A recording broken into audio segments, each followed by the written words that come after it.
Hello நண்பர்களே, வணக்கம். நான் உங்கள் பிரியா. நம்ம இன்றைக்கி பார்க்க போகிற பதிவு என்ன அப்படின்னு பார்த்தீங்கன்னா, நம்மளுக்கு தைப்பூசம் வரப்போகுது. அதுக்கு எத்தனை நாளையிலேருந்து நம்ம விரதம் இருந்தோம் அப்படின்னா 48 நாள் விரதம் நம்ம முழுமையாக முடிக்க முடியும். அப்புறம் விரதம் இருக்கிறதுக்கு நம்ம கடைபிடிக்க வேண்டிய விஷயங்கள் என்னென்னலாம் பண்ணலாம், என்னென்னலாம் பண்ணக்கூடாது, எப்போ மாலை போடணும், எந்த கோவிலில் போயிட்டு மாலை போடணும், அப்புறம் என்ன மாதிரியான ட்ரெஸ் போடணும், அப்புறம் பெண்கள் மாலை போடலாமா, எத்தனை நாள் விரதம் இருக்கலாம், என்னென்னலாம் சாப்பிடணும், என்னென்னலாம் சாப்பிடக்கூடாது, இதெல்லாம் பற்றின விஷயங்களை நம்ம இந்த பதிவில் பார்ப்போங்க. அதுக்கு முன்னாடி நம்ம நீங்கள் இந்த வீடியோ பார்க்குற முருக பக்தராக இருந்தீங்க அப்படின்னா மறக்காமல் ஓம் சரவண பவான்னு சொல்லிவிட்டு இந்த வீடியோவை பாருங்கள். கண்டிப்பாக முருகன் உங்களுக்கு எல்லா அருளையுமே தருவார்.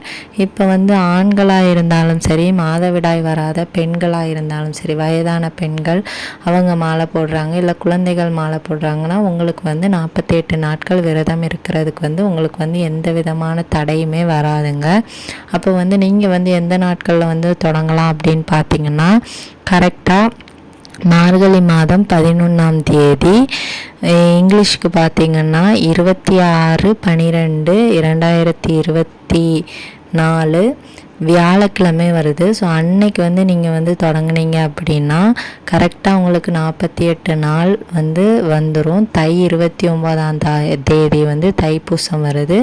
அன்னைக்கு உங்களுக்கு கரெக்டாக 48ஆவது நாள் ஆகும். இது ஆண்களுக்கு எந்த விதமான தங்கு தடையும் கிடையாது. அதே போல் சின்ன குழந்தைகளுக்கு நீங்கள் 48 நாளைக்கு மாலை போடுறீங்கன்னா அவங்களுக்கும் இது உபயோகமாக இருக்கும். அதே மாதிரி வயதான பெண்களுக்கும் இது உபயோகமாக இருக்கும்.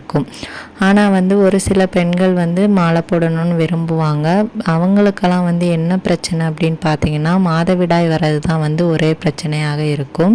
ஸோ நீங்கள் எத்தனை நாளைக்கு பெண்கள் முதல்ல மாலை போடலாமானே ஒரு டவுட்டில் இருக்கும். தாராளமாக போடலாங்க. என்ன நம்மளுக்கு வர பிரச்சனை அப்படின்னா மாதவிடாய் மட்டும்தான், வேறு எந்த பிரச்சனையுமே நம்மளுக்கு இருக்காது.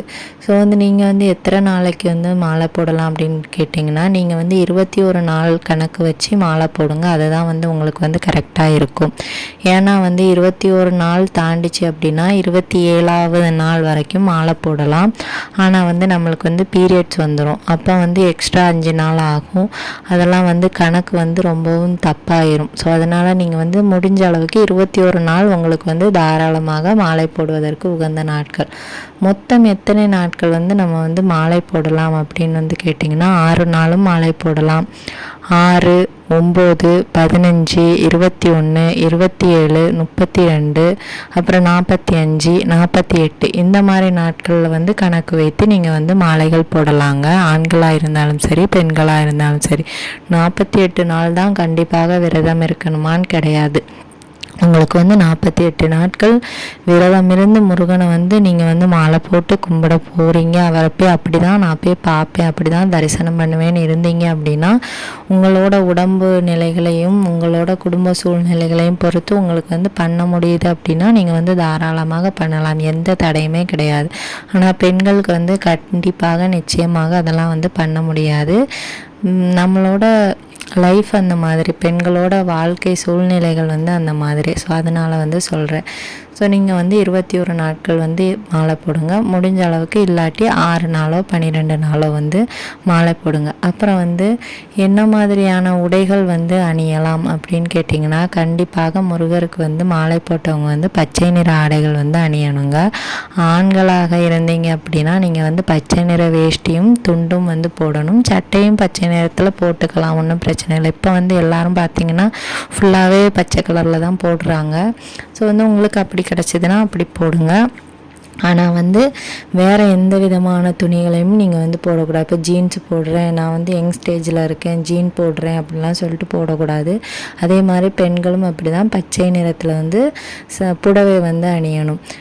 கொஞ்சம் படிக்கிறவங்களாக இருந்தீங்க அப்படின்னா நீங்கள் வந்து உங்களுக்கு தகுந்தாப்பில் இப்போ சுடிதார் போடுறீங்கன்னா சுடிதார் போடுங்க, நல்ல ஆடைகளாக பார்த்து அணிந்து கொள்ளுங்கள். சின்ன பிள்ளைங்கன்னா உங்களுக்கு தகுந்தாப்பில் நீங்கள் வந்து ட்ரெஸ் போடுங்க, ஆனால் வந்து பச்சை கலரில் இருக்கணும். அதை விட்டுட்டு நான் வந்து வீட்டில் கொஞ்சம் நேரம் வேலை பார்ப்பேன், எனக்கு வந்து கம்ஃபர்டபுளாக இருக்காது, நான் நைட்டி போட்டுக்கிறேன் அப்படிலாம் சொல்லக்கூடாது. ஸோ வந்து நீங்கள் பெரிய பெண்களாக இருந்தீங்க அப்படின்னா கட்டாயமாக நீங்கள் வந்து புடவையில் தான் இருக்கணும். வேலைக்கு போகிற பெண்கள் எனக்கு வந்து யூனிஃபார்ம் வந்து கம்பல்சரியாக போடணும், ஸ்கூலுக்கு போகிறோம் நான் வந்து யூனிஃபார்ம் தான் போடணும், ஒன்றும் செய்ய முடியாது, கட்டாயமாக அது நம்ம வந்து போட்டு தான் ஆகணும். ஸோ நீங்கள் வீட்டுக்கு வந்த பிறகு இந்த க்ரீன் கலரில் வந்து ட்ரெஸ் போட்டுக்கோங்க. என்ன மாதிரியான மாலைகள் அணிய வேணும் அப்படின்னு பார்த்தீங்கன்னா ருத்ராஜ மாலை போடலாம், அப்புறம் வந்து துளசி மாலை, அப்புறம் வந்து பச்சை கலர் மாலை. இதெல்லாம் வந்து நீங்கள் வந்து பூஜை கடைகளில் வந்து கேட்டிங்கனால அவங்களே வந்து ஒரு செட்டாக வந்து கொடுத்துருவாங்க. நான் வந்து இப்படி தைப்பூசத்துக்கு வந்து மாலை போட போகிறேன் முருகருக்கு, எனக்கு வந்து அந்த மாலைகளை தாங்கன்னா அவங்களே வந்து எல்லாம் ரெடியாக வச்சுருப்பாங்க. என்னென்ன தேவையோ எல்லாமே வந்து அவங்களே வந்து கொடுத்துருவாங்க, அதுக்கு உள்ள இதையும் வந்து சொல்லியும் தருவாங்க. ஸோ வந்து இந்த மாதிரி மாலைகள் வந்து அணிய வேண்டும்.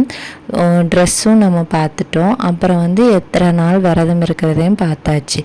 இப்போ வந்து என்ன மாதிரியான விரதங்கள்லாம் இருக்கணும் அப்படின்னு பார்த்தீங்கன்னா கண்டிப்பாக நீங்கள் வந்து மாலை போடுறீங்க அப்படின்னா ஒரு வேளைக்கான விரதமாவது கட்டாயமாக இருக்க வேண்டும். அப்படி உங்களால் இருக்க முடியல, உங்கள் உடம்பு ஒத்துழைக்கல அப்படின்னா நீங்கள் வந்து சாப்பிட்டுக்கலாம், ஒன்றும் பிரச்சனை இல்லை. முடிஞ்ச அளவுக்கு ஒரு நேரமாவது விரதம் இருக்கிறதுக்கு ட்ரை பண்ணுங்கள். இப்போ நீங்கள் காலையில் இட்லி ஏதாச்சும் சாப்பிட்றீங்க அப்படின்னா மத்தியானம் சாப்பிடாமல் இருங்க. ஈவினிங் வந்து ஏதாச்சும் சாப்பாடு, சாம்பார், பருப்பு குழம்பு, ஏதாச்சும் பொரியல், கூட்டு பொரியல் அப்படி வச்சு சாப்பிட்டுக்கலாம். ஒரு வேளையாவது முடிந்த அளவுக்கு வந்து சாப்பிடாமல் இருங்க. இல்லாட்டி வந்து தண்ணி குடித்து விரதம் இருக்கலாம். உங்களால் எப்படி எந்த நேரம் வந்து சாப்பிடாமல் இருக்க முடியுதோ அந்த நேரத்தை வந்து நீங்கள் வந்து விரதம் இருக்கிறதுக்கு வந்து கடைபிடிச்சிக்கோங்க. காலையிலே வந்து நீங்கள் வந்து சாப்பிடாமல் இருந்தீங்க அப்படின்னா அன்னைக்குள்ளே நாளே உங்களுக்கு வந்து டயர்டாகிரும். காலையிலே வந்து பாடிக்கு வந்து ஒரு ஸ்ட்ரென்த் இருக்காது, ஒரு எனர்ஜி இருக்காது. ஸோ வந்து உங்களால் ஒரு வேலைகளையும் செய்ய முடியாது. அதனால காலையில் விரதம் இருக்கிறத வந்து நீங்கள் வந்து அவாய்ட் பண்ணிடுங்க. ஒட்டுமொத்த பாடியுமே அது வந்து அஃபெக்ட் பண்ணி விட்டுரும். ஸோ வந்து மத்தியானம் ட்ரை பண்ணுங்கள், இல்லைனா சாயங்காலம் ட்ரை பண்ணுங்கள். கண்டிப்பாக நீங்கள் வந்து ஒரு வேளைக்கான விரதம் இருக்கிறதுக்கு முடிஞ்ச அளவுக்கு பாருங்கள். பாலும் பழமும் குடித்து விரதம் இருங்க, இல்லை தண்ணீர் குடித்து விரதம் இருங்க, இல்லை ஏதாச்சும் ஹெல்த்தியான ஃபுட்ஸ் வந்து நிறைய வந்து எடுத்துக்கோங்க. ஏன்னா வந்து எனர்ஜி ரொம்ப முக்கியம், எனர்ஜி தான் ரொம்ப அவசியமாக இருக்கும் விரதம் இருக்கிறவங்களுக்கு. உங்களால் விரதம் இருக்க முடிஞ்சது அப்படின்னா உங்களை விட பாக்கியசாலி யாருமே கிடையாது. 6 நாள் மாலை போட்டாலும் 6 நாளும் விரதம் இருக்க ட்ரை பண்ணுங்கள். 15 நாளும் ட்ரை பண்ணுங்கள். 48 நாள் இருக்க போகிறேன்னா 48 நாளும் ட்ரை பண்ணுங்கள். ஒரு வேளை சாப்பிடாமல் இருந்தால் நம்ம ஒன்றும் குறைஞ்செல்லாம் போயிட மாட்டோம். ஸோ வந்து நீங்கள் வந்து ட்ரை பண்ணலாம். மாலை போடணும்னு நினச்சிட்டீங்க, விரதம் இருக்கிறதாங்க பெரிய விஷயம். கண்டிப்பாக முருகனை நினைங்க, அவரே உங்களுக்கு வந்து எல்லாத்தையும் தருவார். இது வந்து ரொம்ப முக்கியமான விஷயம். அதுக்கப்புறமா வந்து பார்த்திங்கன்னா மாலை போடுறவங்க வந்து தலைக்கு குளிக்கலாமன்ட்டு கட்டாயமாக 2 வேளையும் வந்து முடிஞ்சால் வந்து தலைக்கு குளிச்சுருங்க. இல்லை என்னால் ஒரு வேளை தான் குளிக்க முடியும், எனக்கு வந்து உடம்பு சரியில்லாமல் போகும்னா ஒரு வேளை தலைக்கு குளிங்க, ஒரு வேளை வந்து மேல் கழுவிடுங்க, மேலுக்கு குளிச்சுருங்க. கண்டிப்பாக குளிச்சுட்டு முருகனுக்கு வந்து 2 வேளைகள்லேயும் வந்து பூஜைகள் வச்சுருங்க மறக்காமல். அது வந்து ரொம்ப முக்கியமான விஷயம். பூஜைகள் வைங்க, விளக்கேற்றுங்க, ஏதாச்சும் உங்களுக்கு தெரிஞ்ச முருகன் நாமத்தை வந்து சொல்லிகிட்டே இருங்க. ஏன்னா வந்து இந்த டைமில் வந்து உங்களை வந்து எல்லாருமே எப்படியும் சாமின்னு தான் கூப்பிடுவாங்க. ஸோ வந்து நீங்கள் வந்து நல்லா சுத்தபத்தமாக இருக்கணும். ஒரு சில பேருக்கு டவுட் இருக்கும், நாங்கள் வந்து மாலை போட போகிறோம், அதுக்கு முன்னாடி நாங்கள் வந்து இது இல்லற வாழ்க்கையில் இருக்கலாமா அப்படிலாம். மாலை போடணும்னு நினச்சிட்டாலே கண்டிப்பாக மாலை போட்டதுக்கப்புறம் எந்த விதமான தவறான விஷயங்களையும் வந்து நம்ம பண்ணக்கூடாது. ஈவன் அது குடும்ப வாழ்க்கையாக இருந்தாலும் சரி, எல்லாத்துக்கும் நீங்கள் எத்தனை நாள் மாலை போட போகிறீங்களா, 48 நாள்னா 48 நாளும் அதெல்லாம் மறந்துடுங்க. ஸோ வந்து சுத்தபத்தமாக இருக்கணும். வீடெல்லாம் நீட்டாக தொடச்சி கழுவி எடுத்து அதுக்கப்புறமா நீங்கள் வந்து பக்கத்தில் இருக்க கோயில்களில் போயிட்டு மாலை போடுறது வந்து ரொம்பவும் விசேஷம். இல்லை ஏதாச்சும் வீட்டில் வந்து பெரியவங்க இருந்தாங்கன்னா அவங்க கையால் போடலாம். நீங்கள் வந்து கோவிலில் போயிட்டு மாலை போட்டு கோவிலே போய் கலத்துறது வந்து வந்து உங்களுக்கு வந்து நல்ல ஒரு பலனை வந்து தரும். முடிஞ்ச அளவுக்கு அப்படி ட்ரை பண்ணி பாருங்கள். அதுக்கப்புறமா வந்து நீங்கள் வந்து நான்வெஜ்ஜு சாப்பிட்லாமான்லாம் ஒரு சில பேர் நினைப்பீங்க. வீட்டில் ஒருத்தங்க மாலை போட்டிருக்காங்க, நாங்கள் மிச்சம் உள்ளவங்க வந்து நான்வெஜ் சாப்பிட்லாம்.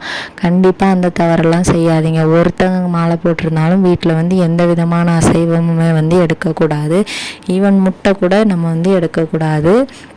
அந்த அளவுக்கு வந்து ஒரு சுத்தபத்தமான விரதம். ஏன்னா முருகனுக்கு வந்து நான்வெஜ்ஜே ஆகாது. ஸோ அதனால் நீங்கள் வந்து நான்வெஜ்ஜெல்லாம் மொத்தமாக வந்து அவாய்ட் பண்ணிடுங்க. அது வந்து தேவையே இல்லாத ஒரு விஷயம். அதுக்கப்புறம் நீங்கள் வந்து நான்வெஜ் சாப்பிடக்கூடாதா? அப்புறம் வந்து எங்கே படுத்து தூங்குறது வந்து எப்படி இருக்கணும் அப்படின்னு பார்த்தீங்கன்னா, கட்டாயமாக பெட்லலாம் படுத்து தூங்கக்கூடாது. இல்லை எனக்கு முதுகு வலி வரும் அப்படி இந்த பெண்களுக்கு வந்து இப்போ குழந்தை பிறந்திருக்கு அந்த மாதிரி இருக்கிறவங்களுக்கு வந்து இந்த பிரச்சனை வந்து அதிகமாக இருக்கும். ஸோ வந்து உங்களால் முடியலை அப்படின்னா வந்து நீங்கள் வந்து எப்படியும் பண்ணிக்கோங்க.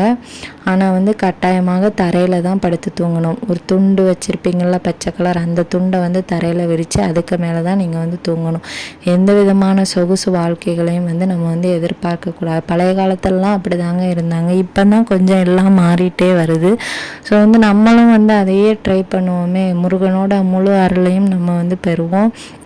நம்ம வந்து எவ்வளவு தூரம் நம்மளோட உடம்பை வருத்தி அவரை போய் பார்க்குறோமோ அந்த அளவுக்கு அவர் தரக்கூடிய பலன்களும் வந்து நம்மளுக்கு வந்து அதிகமாக இருக்கும். ஸோ அதனால் வந்து தரையிலேயே படுத்து தூங்குங்க. அதுக்கப்புறமா வந்து நான்வெஜ்ஜு சாப்பிடாதீங்க. அப்புறம் வந்து சாப்பிடும்போது நீங்கள் வந்து விரத சாப்பாடு சாப்பிட்றீங்க, இல்லை வந்து மாலை போட்டதுக்கப்புறம் சாப்பிட்றீங்கன்னா கண்டிப்பாக கட்டாயமாக வாழை இலையில் வந்து சாப்பிடுங்க. வாழை இலை எங்கள் ஊரில் கிடைக்காதுங்க. நாங்கள் டவுன் சைடு இருக்கிறோம். அப்படின்னா தனியாக புதுசாக ஒரு பிளேட்டு ஒரு கப்பு எல்லாம் வந்து உங்களுக்கு வந்து தனியாக வாங்கி வச்சுக்கோங்க. அதில் வந்து நீங்கள் வந்து அந்த 48 நாட்களும் வந்து சாப்பிட்டுக்கலாம், தண்ணியை குடிச்சிக்கலாம். அதுக்கப்புறமா நீங்கள் வந்து பண்ணக்கூடாத விஷயங்கள் என்ன அப்படின்னு பார்த்தீங்கன்னா, இறந்த வீடுகள், அப்புறம் வந்து இந்த தீட்டு வீடு, ஏஜ் அட்டன் பண்ண வீடு, அப்புறம் வந்து புதுசாக குழந்த பிறந்திருக்கு ரிலேட்டிவில் அவங்கள போய் பார்க்கலாமான்னா அந்த வீட்டுக்கெல்லாம் வந்து போகக்கூடாது. ஸோ வந்து அதெல்லாம் வந்து தீட்டு. அதனால் வந்து அந்த மாதிரி உள்ள விஷயங்களெல்லாம் வந்து அவாய்ட் பண்ணிடுங்க. இல்லை கண்டிப்பாக எனக்கு போய் தான் ஆகணும் அப்படின்னா போயிட்டு வெளியே நின்றுட்டு காசு எதுவும் கொடுக்கணுன்னா கொடுத்துட்டு வந்துடலாம். வீட்டுக்குள்ளெல்லாம் போகாதீங்க. அது வந்து உங்களுக்கு வந்து பாவ பலன்களை கொண்டு வந்து சேர்க்கும். ஸோ அதனால் தெரிஞ்சிட்டே வந்து செய்யக்கூடாது. இந்த விஷயங்கள்லாம் எப்படி நம்ம சின்ன பிள்ளையிலேருந்தே கேள்விப்பட்டுட்டு வந்திருப்போம். உங்களுக்கு எல்லாருக்கும் தெரிஞ்ச விஷயங்களாகத்தான் இருக்கும் கட்டாயமாக. ஸோ வந்து அதனால் தெரிஞ்சிட்டே வந்து தப்பு பண்ணாதீங்க. அதுக்கப்புறமா ஒரு சில பேர் வந்து கேட்பாங்க, நான் வந்து மாலை போடலை, நான் வந்து காப்பு கட்டுறேன், இத்தனை நாளைக்கு வந்து காப்பு கட்டுறேன், நான் வந்து எப்படியெல்லாம் இருக்கலாம். உங்களுக்கும் சேம் தான். நீங்களும் வந்து காப்பு கட்டுறதும் சரி மாலை போடுறதும் சரி ரெண்டுமே ஒரே மாதிரியான சாப்பாடு முறைகள், விரத முறைகள், துணியை போடுறது எல்லாமே ஒரே மாதிரி தாங்க. ரெண்டுமே ஒரே விஷயந்தான். இது வந்து கையில் கட்டுறோம், அது வந்து கழுத்தில் போடுறோம். ஆனால் விரதங்கள் எல்லாமே ஒன்று தான், பலன்களும் ஒன்று தான். நீங்கள் வந்து எத்தனை நாட்கள் வந்து காப்பு கட்டுறீங்க, எத்தனை நாள் வந்து விரதம் இருக்க போகிறீங்க, எல்லாமே உங்களுக்கும் அந்த மாலை போடுறவங்களுக்கும் காப்பு கட்டுறவங்களுக்கும் எல்லாமே ஒரே மாதிரியான விஷயங்கள் தான். ஸோ வந்து நீங்கள் வந்து தினமும் வந்து காலையிலையும் மாலையிலையும் வந்து முருகருக்கு வந்து விளக்கேற்றுங்க, கந்த சஷ்டி கவசம் படிங்க, வேல்மாறல் படிங்க. உங்களுக்கு என்ன பண்ணணும்னு தோணுதோ அதை வந்து பண்ணுங்கள். தினம் தினம் பூஜைகள் பண்ணுங்கள். அப்புறம் வந்து அனுதினமும் அவரோட நாமத்தை வந்து சொல்லிட்டு வாங்க. கட்டாயமாக உங்களுக்கு வந்து என்ன வேண்டுதல்களுக்காக நீங்கள் வந்து மாலை போடுறீங்களோ அந்த வேண்டுதல் வந்து சிறப்பாக நிறைவேறும். அப்புறமா இந்த மாலை போடுறவங்கெல்லாம் வந்து ஒரு சிலவங்க வந்து பெரியவங்களால் கண்ட்ரோல் பண்ண முடியாது. திடீர்னு ஒரு சில பேர் வந்து திட்டிடுவாங்க. அப்புறம் வந்து இந்த பேட் வேர்ட்ஸ் போடுறது இந்த மாதிரி உள்ளதெல்லாம் வந்து நம்ம வந்து அறவே செய்யக்கூடாது. அப்புறம் அவங்க எல்லாருக்குமே தெரிஞ்சிருக்கும், ட்ரிங்க் பண்ணக்கூடாது, தம் அடிக்கக்கூடாது. ஆனால் ஒரு சில பேர்லாம் அந்த சபரிமலைக்கெலாம் மாலை போட்டுட்டு இந்த மாதிரி பண்ணுறதெல்லாம் நான் வந்து பார்த்துருக்கேன். அவங்களுக்கெல்லாம் அந்த கடவுள் வந்து என்ன கொடுக்க போகிறாங்கன்னே நம்மளுக்கு வந்து தெரியாது. அப்போ கடவுள் பயம் இல்லை, அப்புறம் எதுக்கு அந்த மாலைகளை போட்டு அதை வந்து ஒரு பாவத்தை வந்து செய்கிறீங்க? அந்த மாதிரியெல்லாம் பண்ணாதீங்க. கட்டாயமாக உங்கள் வாயிலேருந்து நீ வந்து நல்லா இருக்க மாட்டேன்னு கூட ஒரு வார்த்தை வந்து வரக்கூடாது. நெகட்டிவாகவே நீங்கள் வந்து பேசக்கூடாது. அப்புறம் வந்து முக்கியமாக வந்து நீங்கள் வந்து கோபப்படக்கூடாது. மாலை போடுறவங்க வந்து கண்டிப்பாக கோபப்படக்கூடாது. அதனால தான் வந்து இந்த விரத சாப்பாடு சாப்பிடும்போது இந்த கோவப்படுற மாதிரி சாப்பாடில் கூட காய்கறிகள் வந்து எடுத்துக்க மாட்டாங்க. அதிகமாக காரம் சேர்க்க மாட்டாங்க, கோபம் வரும். அப்புறம் வந்து இந்த வெங்காயம், இந்த பூண்டு இதெல்லாம் வந்து எடுக்க மாட்டாங்க. அதெல்லாம் வந்து நம்மளுக்கு வந்து ஒரு கோபத்தை தரக்கூடிய காய்கறிகள். ஸோ அதனால் அதெல்லாம் கூட அவாய்ட் பண்ணுவாங்க. ஸோ அதனால் நீங்கள் மாலை போடுறீங்க அப்படின்னா ஃபஸ்ட்டு நீங்கள் வந்து கட்டுப்படுத்த வேண்டியது உங்களோட கோபத்தை தான். அப்புறம் வந்து உங்களோட நாக்கு. நீங்கள் வந்து கண்ட்ரோல் இல்லாமல் பேசுகிறத வந்து முதல்ல வந்து அவாய்ட் பண்ணிடுங்க. யாருக்கிட்டேயும் கோவப்படாதீங்க. யாருக்கிட்டேயும் எதிர்மறையாக எதுவுமே பேசாதீங்க. ஏன்னா வந்து மாலை போடுறவங்களும் ஒரு சாமிக்கு சமாதானம் தான். ஏன்னா அவங்கள கூப்பிடுற எல்லாருமே சாமின்னு தான் கூப்பிடுவாங்க. யாரும் அவங்க பேர் சொல்லி கூப்பிட மாட்டாங்க. ஸோ அதனால் நம்மளும் அந்த அளவுக்கு நம்மளுக்கு வந்து மரியாதை கிடைக்கிதுன்னா நம்மளும் அந்த அளவுக்கு நடந்து கொள்ளணும். ஸோ அதனால் வந்து சொல்கிறேன், இந்த மாதிரி எந்த விஷயங்களையும் பண்ணாதீங்க.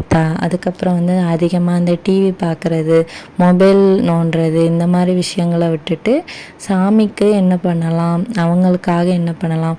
மொபைல் பார்த்தீங்க அப்படின்னாலும் முருகர் சம்மந்தமாக ஏதாவது பாருங்கள். முருகருக்கு வந்து என்னென்ன ஸ்பெஷல், என்னென்ன பிடிக்கும், என்ன பண்ணால் பிடிக்கும், என்ன பாட்டு பாடலாம், இதெல்லாம் பற்றி கேளுங்க.